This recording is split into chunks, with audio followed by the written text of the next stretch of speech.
Okay guys, it's our last video of the year, so we are going to be going over your last chance workout in this, and let me flip that back around. These are my top questions that I think you're going to see this year on the Regents, and so we're going to go through these. The key is on my teacher site, but I want to talk through them, and again, send me questions if you have them. The first couple questions are really based on calculator skills, and so if you need help with any of those skills, please go back to my calculator video.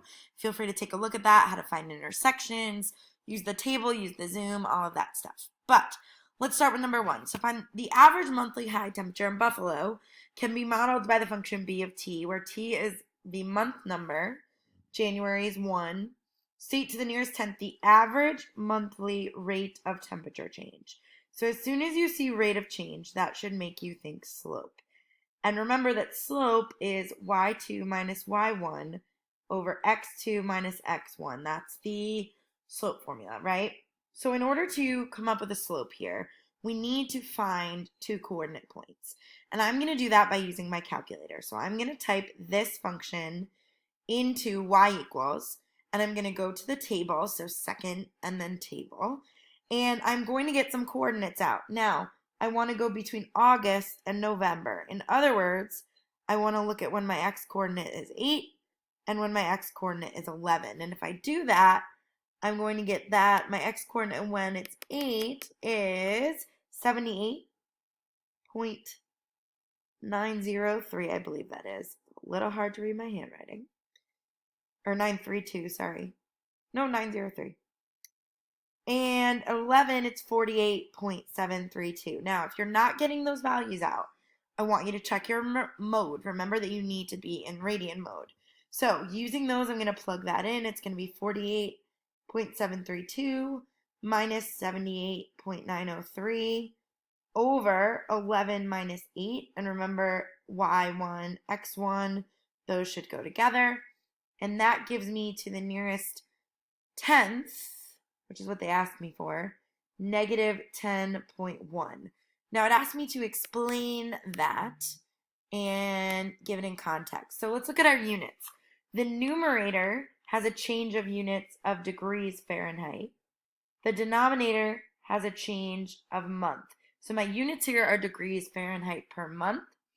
And so think about what that means. That means on average, the temp is changing, or the temp is decreasing at 10.1 degrees Fahrenheit per month from August to November.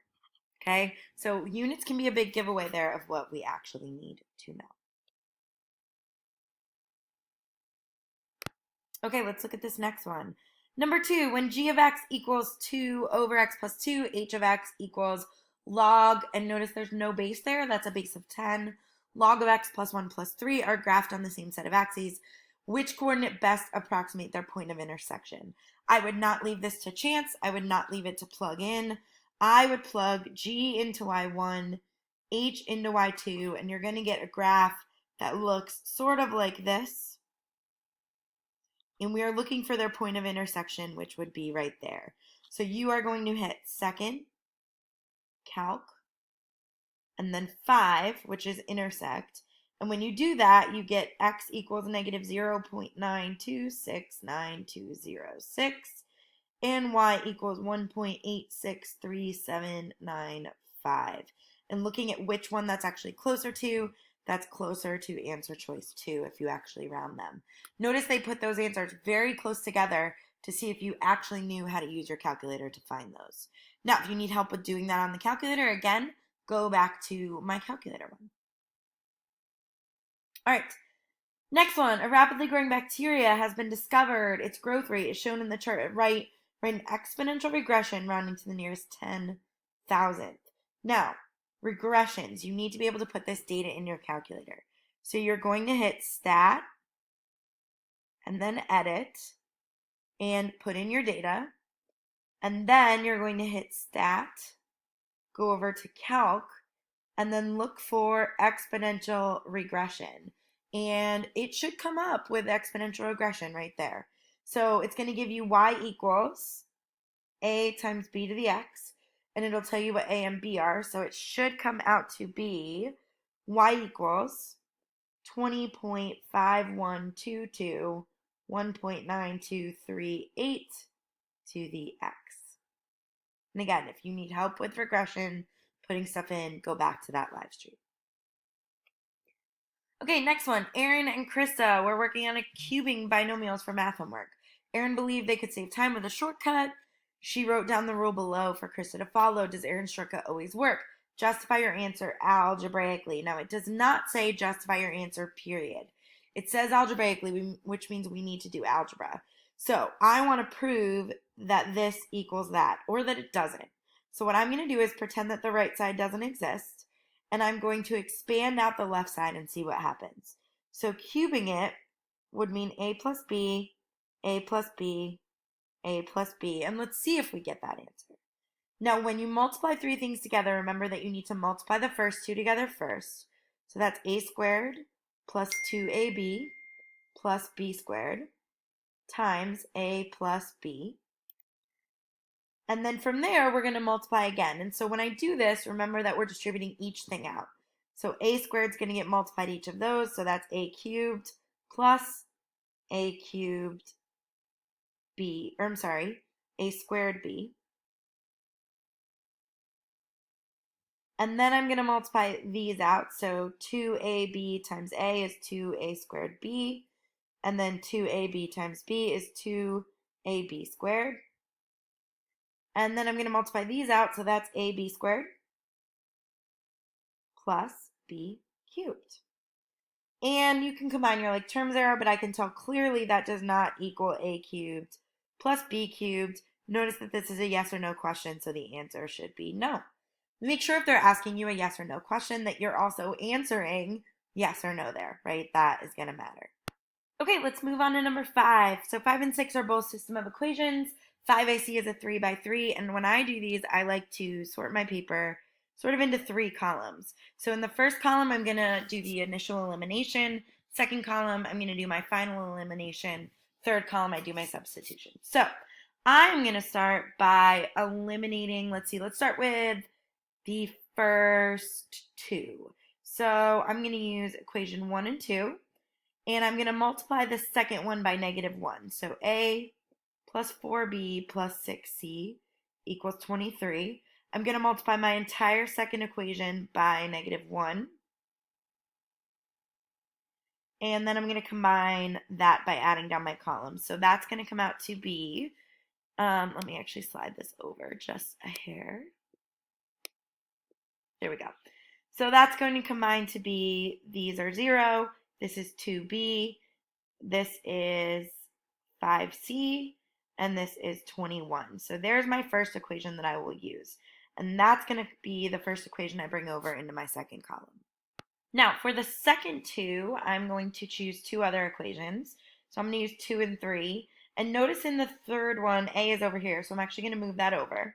So this will be a plus 2b plus, or actually I think I used 1 and 3 on my key. So let me do that. So a plus 4b plus 6c equals 23. Negative a plus 6b plus 2c equals 14. And then I'm going to add down. So 10b plus 8c equals 37. And it wouldn't have been wrong the way I did it before, but I'm just trying to stay consistent with what I did on my answer key. So now I'm going to take those and bring those over to here. So I've got 2b plus 5c equals 21.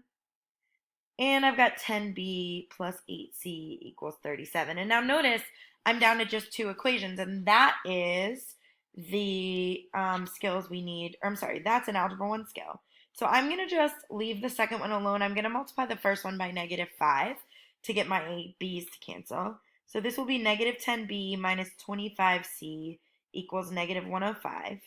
And this will be 10b plus 8c equals 37 again. And so adding down those columns, I get -17c equals -68. Divide both sides, so c equals 4. Now, sticking in this column, I have these equations where I have just 2 variables. So I'm going to pick one of those and plug c in. So 2b plus 5 times c equals 21. That gives me 2b equals 1, so b is 1/2. Now on the Regents, typically we won't come up with a fractional answer. On this one we happen to. And now we're going to plug those both back in to any equation and see what we get. So a plus 4 times 1/2 plus 6 times 4 equals 23. And so a equals -3. So my solution will be a coordinate point -3, 1/2, and 4. The other thing that I would urge you guys to remember with this is if you need to look back at this, go back to my Unit 1 live stream. It's in there, right? Good. Okay, next one is another system. So solve this system algebraically. Notice this does not look like a good candidate for elimination. These don't just straight up line up. And so when I see that, I'm going to go to substitution. So I'm going to go to this bottom equation, because that one's a little simpler. And I'm going to get y alone here. I'm going to subtract 2x and add 6. And then wherever I see a y in this equation, I'm going to plug y in there. So this is going to wind up being -2x plus 6 plus 2, because remember this is y plus 2, equals x minus 4 squared. So now this is all in terms of one equation, or sorry, one variable. So now I can solve this. So on my left side, I can combine some like terms. And on the right side, I can multiply this out. And again, I'm just doing double distribution here. You can also use the box method, whatever you need to do. And with a quadratic, remember that I want to get it equal to 0, so add 2x to both sides, subtract 8 from both sides. So I wind up with 0 equals x squared minus 6x plus 8. Pretty easily factorable, or you could use quadratic formula, but x minus 4x minus 2. And so I wind up with x equals 2 and x equals 4. Now remember, for a system of equations, you should have a coordinate point, right? So those are going to matter there. Now, from here, we're going to go back and we're going to plug in. So if I plug in my 2, right? If I plug in 2, then I'm going to wind up with y equals 2. If I plug in 4, I'm going to wind up with y equals -2, and so that would be my solution to my system, those two coordinate points. All right, next one. Julia deposits $2,000 into a savings account and earns 4% interest per year. The exponential function that models this is given by that. Now notice we already have this. We're not setting up a new equation. I'm just trying to convert from years to months because I want to know by what percent it's growing each month. So I'm going to take my factor per year and I'm going to convert that to months because a month is 1/12 of a year. And that comes out to be 1.00327374. Now, that is 1 plus r, right? So subtracting 1 from that, r would be 0.00327374, and multiply that by 100, so it'd be 0.327374% each month. Okay, next one. Tony is evaluating his retirement savings. He currently has $318,000 in his account, which earns an interest rate of 7% compounded annually. He wants to determine how much he will have in his account in the future, even if he makes no additional contributions. Write a function and graph it on the interval from 0 to 20. So let's start with that. I'm going to pull in my finished graph here so we can look at this. Voila, through TV magic, here's our key. So I have 318,000 as my initial, 1.07 to the t because it's growing by 7% per year. And I'm graphing it. So notice I'm counting by a nice even amount. I've labeled my axes. I'm going all the way to 20, counting by 1. And then here I'm counting by 100,000s. And I'm getting these values off my table. So graphing those, his goal is to save $1 million, determine algebraically how many years it will take for him to achieve this. So I am setting that equal to 1 million. I'm dividing both sides by 318,000. I am converting to a log, and that would be algebraically. Now explain how your graph confirms this. Well, right around 17, we have that intersection. So that is important for how my graph determines this. All right, the marathon problem. Elena is running the marathon. She researches training plans. Jillian's is 12-week, Josh's is 14, and the numbers are plotted below. Which one is arithmetic? Well, arithmetic should make you think add a constant amount. So here we're doing add, subtract, add, subtract, add, subtract. And that is not going to be arithmetic. Versus when I look at Jillian's plan here, we are linear in our growth, which means we are adding a constant change. So here I would say that Jillian's plan is arithmetic because it adds a constant amount each month. Now, to write a recursive definition. So recursive means recurring depending on the term before it.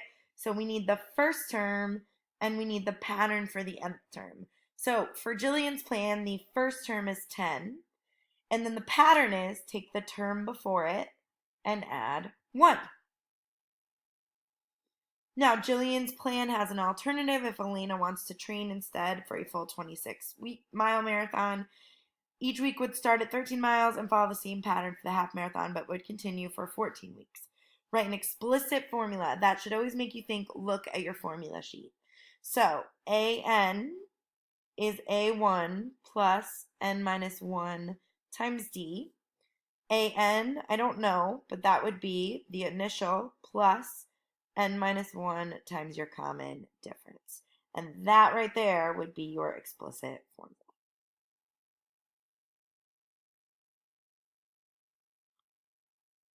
All right, next one, 10. Rowan is training to run in a race. He runs 15 miles the first week, and each week following he runs 3% more. Now, my brain is already saying 3% more. That's growth. So at each week it's multiplying by 1.03 because it's growing, right? So that should come into your head there. Using the geometric series formula, which they give you on the exam, Sn equals A1 minus A1 times, that is A1, sorry, R to the N over 1 minus R. So using the series formula, find the total number of miles they run over the first 10 weeks. So first week is 15 minus 15 times 1.03 to the 10th over 1 minus 1.03. Now, if you did this and you got an answer that didn't make sense, you were running under 15 miles, let's say, then I would say we're wrong. And so that's when you could say, ooh, maybe I need that 1.03. So here, this is going to be 171 point to the nearest thousandth, which is 3 decimal place, 958 miles. When you put this in your calculator, I want you to use a fancy fraction. I want you to use parentheses. Be just careful with your notation. All right, next one, factor completely. I see 4 terms, so I'm going to do some grouping. First two, GCF is x squared. Take out a y minus 4. Second two, GCF is a negative 9 because your leading coefficient is negative, and that leaves me with y minus 4. And so this will be x squared minus 9, and then y minus 4. Now, always ask yourself, am I totally done? Which I'm not. So x minus 3, x plus 3, y minus 4. Now I'm totally done. And notice I am not setting those equal to 0. I am not getting a solution because, friends, this is not an equation, so we can't solve it, right? Okay. All right, next one. The solutions to the equation this in a plus bi form are what? Well, this is quadratic. Let's get it equal to 0. So 5x squared minus 2x, subtract the 9 over, that will be plus 4 equals 0. Now, spoiler alert, if it says a plus bi form, chances are there will be an I, which means we probably can't factor it over the real numbers. So I'm just going to use quadratic formula for this. So x equals negative b, which is positive 2, plus or minus the square root of b squared. Notice I have parentheses around that. Minus 4 times a times c, all over 2a. Now, let's simplify. Start with what's under the radical. Do not put the radical in your calculator, just what's under the radical. So that's 2 plus or minus the square root of negative 76 all over 10. Now, 76, well, okay, I know that's negative 1. And I can make a factor tree for 76. That's 2 times 38, and that's 2 times 19. So this is 2 times 2 times 19. So I could simplify this. I could say that's 2 plus or minus. Now there's a pair of 2's, and the square root of negative 1 is I, radical 19, all over 10. And so to break this up into 8 plus bi form, I just need to break it up so that it's two separate numbers. So 2 over 10 is 1/5, plus or minus 2 over 10 again is 1/5. And you could put the radical 19 over that.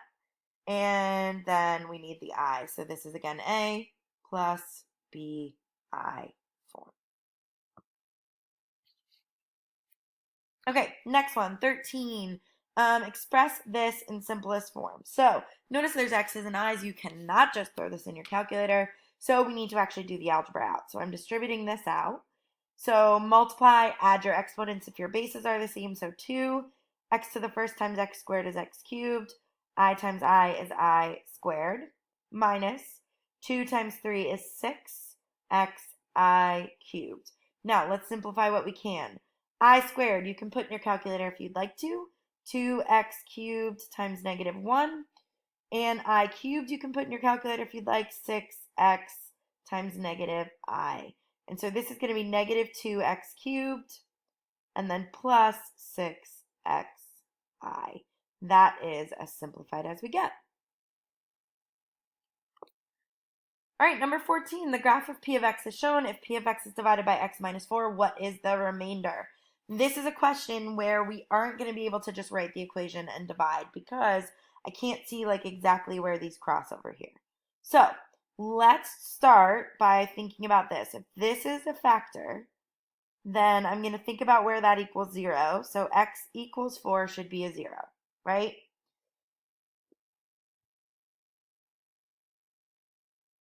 Well, maybe this won't be a factor, but that's at least the factor we're dividing by. So x equals 4.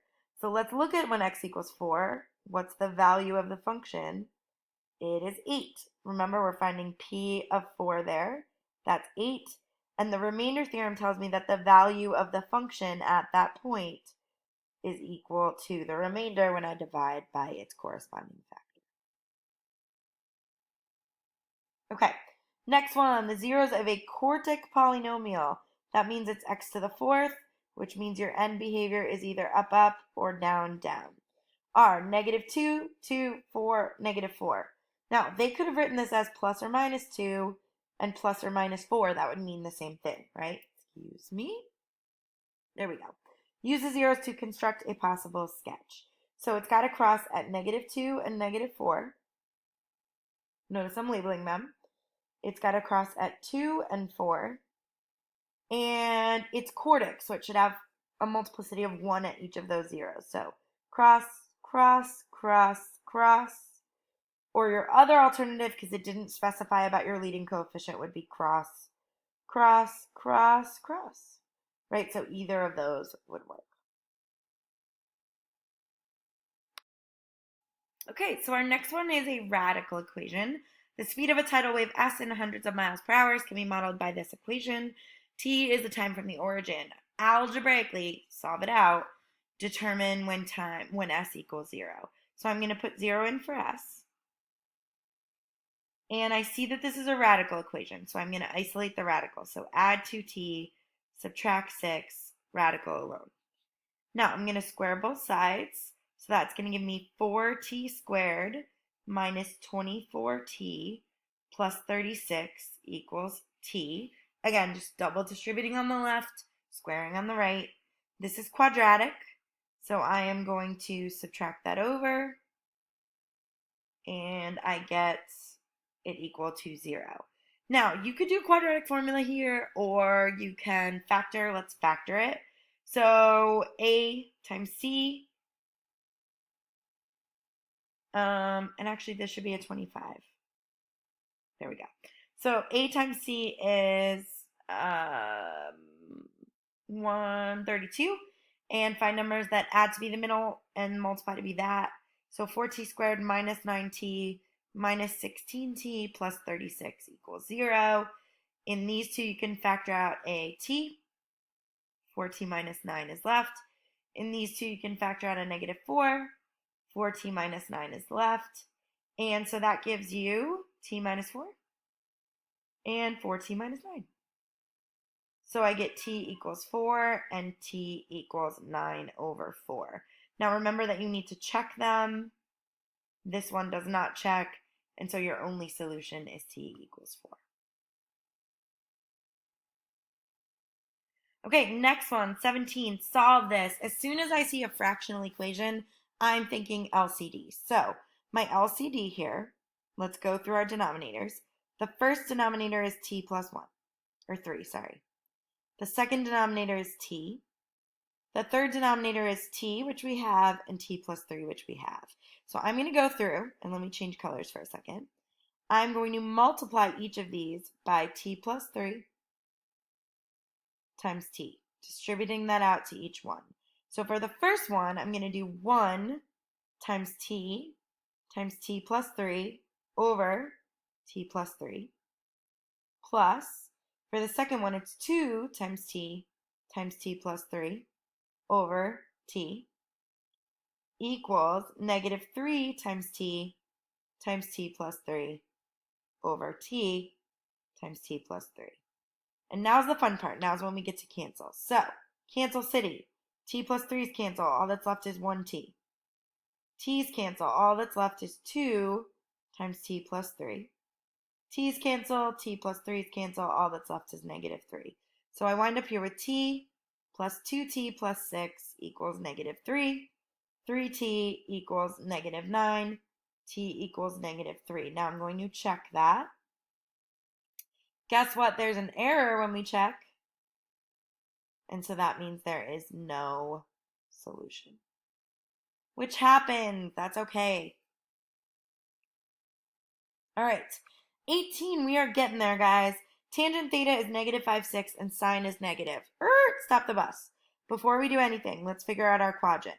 All students take calculus. Tangent is negative in this quadrant and this quadrant. Sine is negative in this quadrant and this quadrant. We are in quadrant 4, okay? Now, I know that was what my reference triangle should look like. It's part of a bow tie, right? And tangent is opposite over adjacent. So if that's my reference angle, opposite is 5, adjacent is 6, right? So let's find the missing side there. So Pythagorean theorem, 5 squared plus 6 squared equals x squared. This would be 25 plus 36. So x squared is 61. So x is radical 61. Now, to find the cosine, first of all, in that quadrant, it should be positive, right? Because c is positive. And cosine is adjacent over hypotenuse. So that would be 6 over radical 61. Okay, next one. A water wave is created in a wave tank. It has an amplitude of 3 and a period of 4 pi over 5. Find the equation. Well, amplitude of 3. That means we must have our a value be 3, so it's not either of those. Now, period is 4 pi over 5. Remember that b is 2 pi over the period. And so that's 2 pi times the reciprocal. You could also just put this in your calculator. The pi's will cancel, so that's 10 over 4 or 5 over 2. And so my b value should be 5 over 2, so that's a.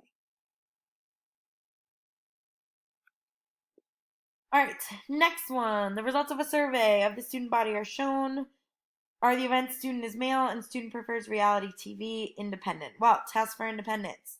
Probability that you are male and prefer reality TV should equal probability that you're male times the probability that you prefer reality TV.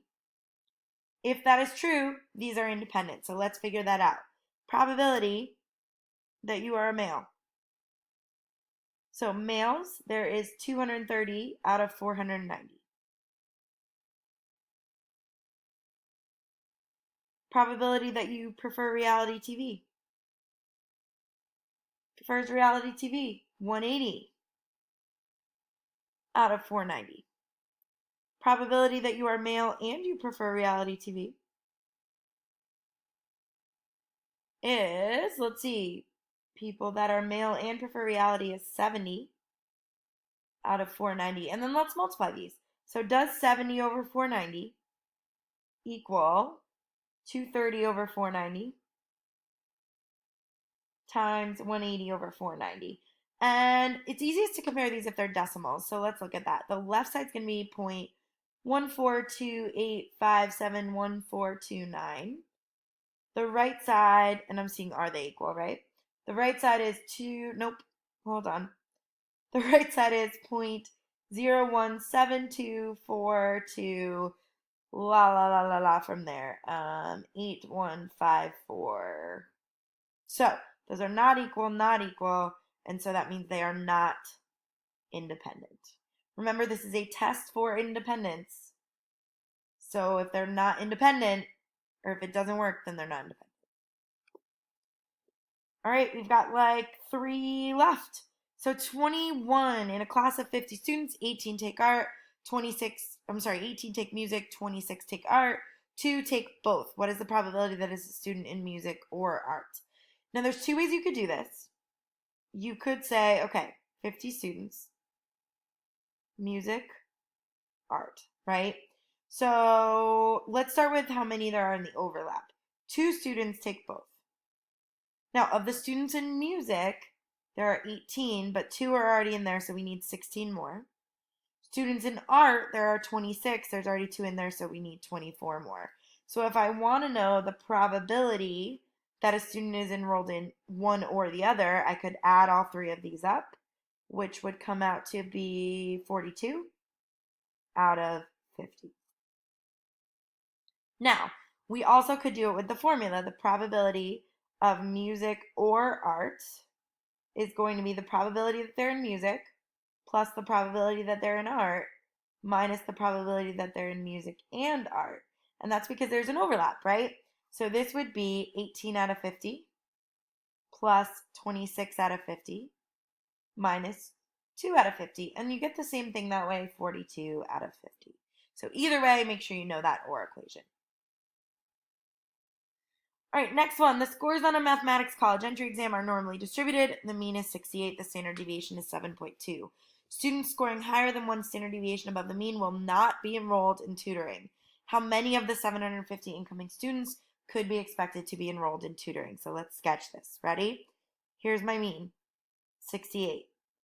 Anyone who is 1 standard deviation above the mean will not be enrolled. So we are looking for the number of people that are below that 1 standard deviation, right? Because we are looking for how many people don't get excused. So thinking about this, I would do lower. Our calculator doesn't know we're talking about people, so we need to put in negative 99999999999, right? Upper should be the mean, which was 68, plus a standard deviation, which was 7.2, or in other words, it should be 75.2. Your mu here is 68 and your sigma is 7.2. And that will spit out your probability. And I don't have my calculator at home right now. So you would do second, vars, and then, which is distributions, and then 2, which is normal CDF. And now take that probability and multiply by 750, and that will give you your total number of students. And I'm sorry I don't have that answer handy right now. All right, last problem. A radio station claims to have its advertisers that the mean number of minutes commuters listen to the radio station is 30. Station conducted a survey of 500 listeners. Here was the sample statistics. There's my mean. There's my standard deviation. A simulation was run 1,000 more times. The results are shown. So these were the results when we ran it 1,000 more times. Based on the simulation and the claim that the commuters listen to the station plausible. Now, based on the simulation, that tells me use these numbers, okay? It also says plausible, which should make you think confidence interval. So let's do this. Let's do the mean plus or minus 2 times my standard deviation, because remember, that is going to give you your margin of error, which is 29.11 plus or minus 1.868. That's my margin of error. So my confidence interval is from 27.242 to 30.978. Now, it says include an interval containing the middle 25% rounded to the nearest hundredth. So 27.24 to 30.98. Now, is it plausible that people listen for 30 minutes? Well, 30 is in this confidence interval, right? So we would say yes, it is plausible that the commuter listens, and you're going to write neater than this, for 30 minutes because that is inside the 95% confidence interval. And guys, that is a wrap on my last chance workout. So these are my top questions for you. You have so many resources at your fingertips. Use them. You're going to do great. Send me as many questions as you can. And I will see you guys Friday.